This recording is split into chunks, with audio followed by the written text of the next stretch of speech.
the reality of what's happening right now in the car business is pretty, and it seems like there's so many people that just don't see it. That's the other part of it that just, anyway.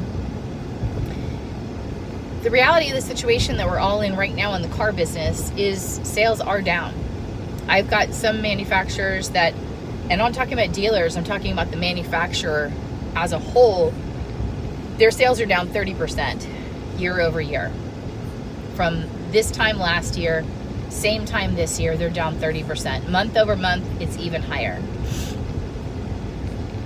So what I'm seeing is there's a lot of different factors for this. Factor number one, there's some manufacturers that over the last 3 and 4 years, they had 0% financing or really low financing, 1%, 0.5%, things like that. This year, all those Band-Aids got ripped off. I know there's one manufacturer that I have right now that they've got 0% on 2 vehicles that were announced in the last 15 days. They've had standard rate on everything up until the last 15 days. That's factor number one. Factor number two, with the tariffs conversations going all over the place, manufacturers stopped delivering parts and or vehicles into the United States until they figured out the tariff situation. That's factor number two. And the biggest factor of all of them, which is something that, and that's all, those are all realistic. We know about those. We talk about those. We're navigating those. Those are things that are outside of our control. But factor number three, everybody seems to have forgotten how to sell cars. So I'm seeing stores that have, I was just at an in-person visit a couple weeks ago, and the internet close rate was 3%. 3%. What? Like, that's insane to me. It used to be the standard close rate for internet leads was like 12, maybe 13%. It's 15% now. That should be your close rate on your internet leads. So what if it's not? Because I'm hearing a lot that's not. A lot of people that are saying that they're struggling to get to 10%. They're struggling to get to 8%. So why is that? So that also has to do with what we did 4 years ago, 5 years ago, where during COVID, when we were, if your store who's particularly struggling with, well, my sales guys are doing everything, we're just not closing it that much, that high. Okay. What were you doing 4 or 5 years ago? Why do I ask that? Because we're putting people into loans for longer, and we didn't have any problem about burying them in the car 4 and 5 years ago. So A, now that they're coming back in, we can't unbury them out of that car at all. And B, we made the trade cycle a lot longer, because instead of pushing loans for 48 to 60 months, we're pushing loans for 72, 84, and 96 months. So that means the trade cycle is no longer 3 and 4 years. Not at all. It's 5 to 6 years in some cases. So, and we pushed that button. Like, we made that happen. So we have to work our way out of it at that point.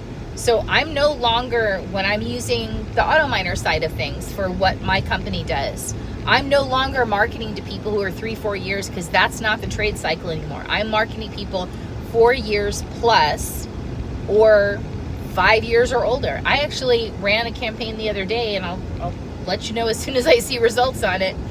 We ran the campaign the other day that was 7 years from date of purchase. So what we have to understand is we've put ourselves in this situation with longer loan terms, by maxing out gross revenue when inventory was low. Now we're paying the price for it on the other side of it. All tariffs aside, inventory aside, the economy being a little shaky aside, all that aside, We've created the market now where we've buried people in these cars, where we don't have 0%. I've got 3 vehicles in my driveway, 2 that have loans on them, and both of them are sitting at 0%. One's at 0 and one is at 0.9. The current rate on any of the vehicles I have right now, the current interest rate on any of them right now is not 0%.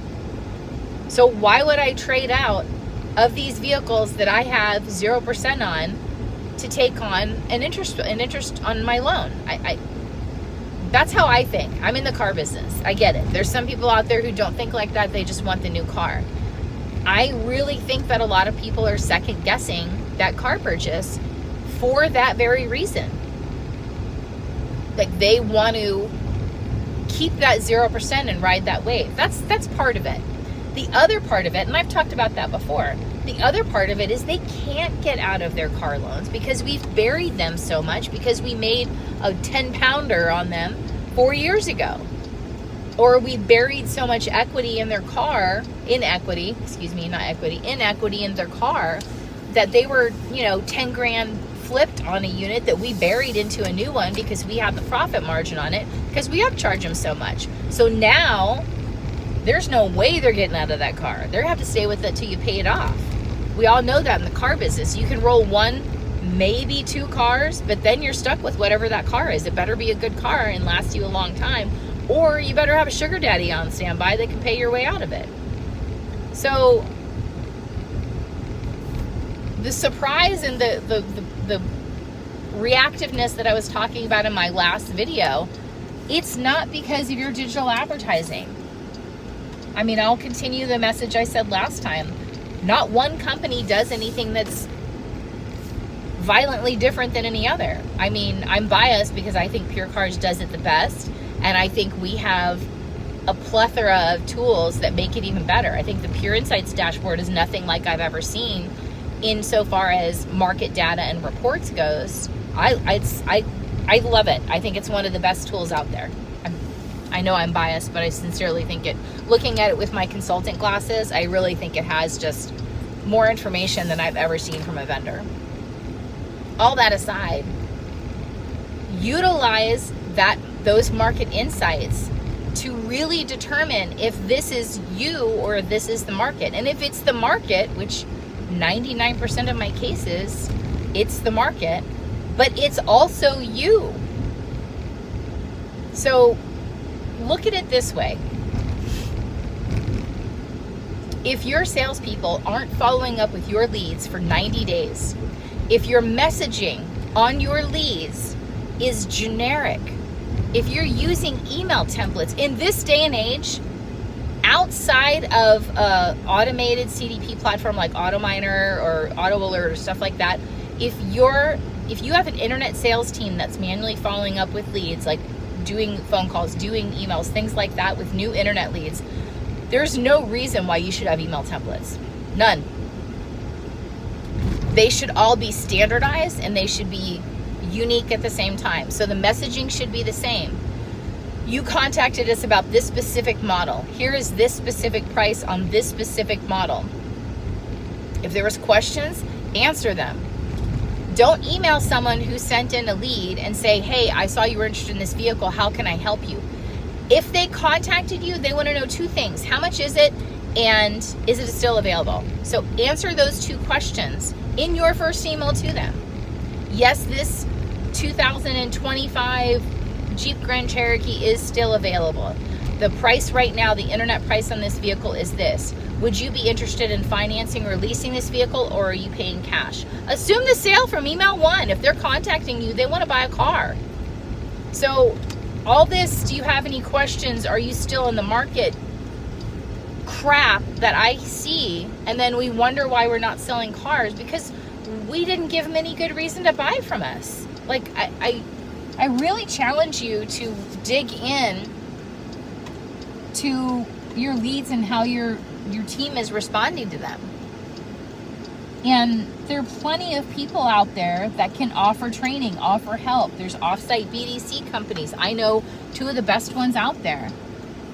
If you're not getting that level of interaction from your sales team, then you have to fix that first. because you are not going to change digital vendors and all of a sudden magically all your problems are going to be fixed. All you're doing by changing digital vendors, especially if that's not the problem, which I can tell you right now, it most likely isn't your problem, all you're going to do is bury yourself deeper in a hole. That's all you're going to do. So I would highly recommend, before you go around changing digital vendors, thinking that's going to solve all your sales problems and next NewCo will help you sell 10 million units or whatever the hell they promise you, I would highly suggest that you go through your internet process and make sure that your internet team is closing at 15% on any incoming internet leads, that your team is closing any phone pops at a 25% rate, and your team is closing any walk-in store traffic at a 50% rate. And if those three metrics aren't met, the problem isn't your digital advertising. Now, if you want to go in depth and try to find out exactly what it is, you need an industry expert for that. You need a consultant for that.